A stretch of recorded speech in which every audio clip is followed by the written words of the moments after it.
we open ourselves to life, when we fall in love with something that's greater than ourselves, we find ourselves being able to do amazing things, not because we're so super or anything like that.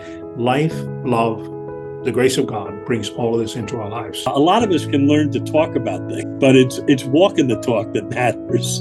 The few times I was just meeting him, I felt this is the presence of a real man of God and who walks his talk and who wants to see things done in the Christ-like manner and with a good heart of justice. From the time he was very little, he had a very great sense of who he was and that everyone should be treated in a just fashion. I think during the years of Roncalli, I think we talked a lot about the service and care for people, particularly those who were down and out, those who were disfavorable, those who were at the bottom and to try to do all we could, not simply to help by giving them something, but really investing ourselves in their lives. I think his experience in Africa, also in many other parts of the world during the time when he was general, it has opened him even much more to understand the needs of others and also to listen to the cry of those people out there who may not be heard should they be left alone. He had spent 10 years as a missionary in Congo, and most missionaries I'd known had little patience with the Washington policy game. So I wasn't sure he would thrive working on high policy for the bishops. Boy, was I wrong. I began to ask questions about what is it that keeps different countries and their peoples, many of them, what keeps them in these chains of violence, these cycles and this chain of poverty that never seems to go away. Father Mike was often the only one in a coalition meeting of 24 organizations or so who had actually taken the time to read the 150-page draft foreign aid bill. Everybody else would just read a summary that somebody else had prepared. Sometimes there's a lot that is happening out there, but there's nobody really to listen to that cry. And others would just listen and leave it there.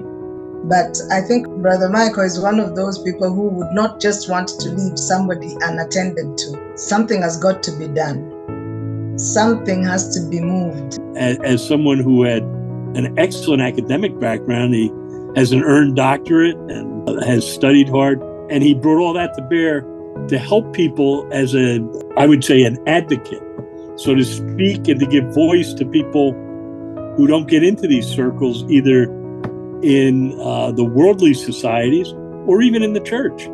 And he became their voice. So in 2015, where I was elected to serve as the head of the organization, it's called a general minister and servant of the Franciscans. We were about 15,000 at that point in 120 countries, literally serving several million people throughout the world.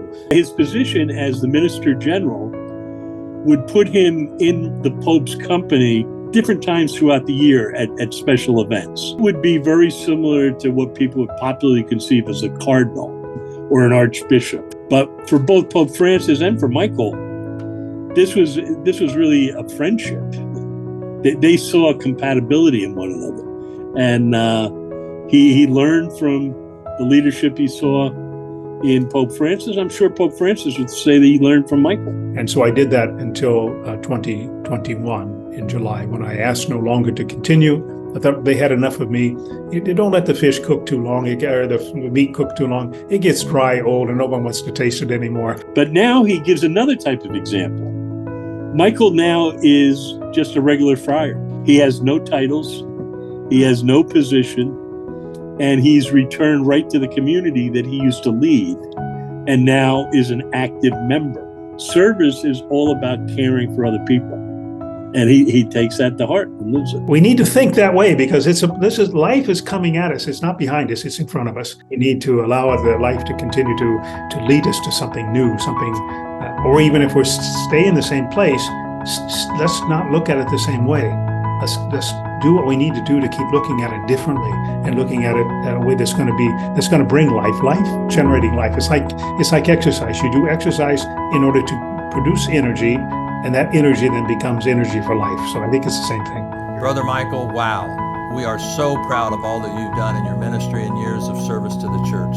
Congratulations again. We are so proud to honor you this evening as the Roncalli High School 2023 Alumnus of the Year. Congratulations, Brother Michael. Well deserved.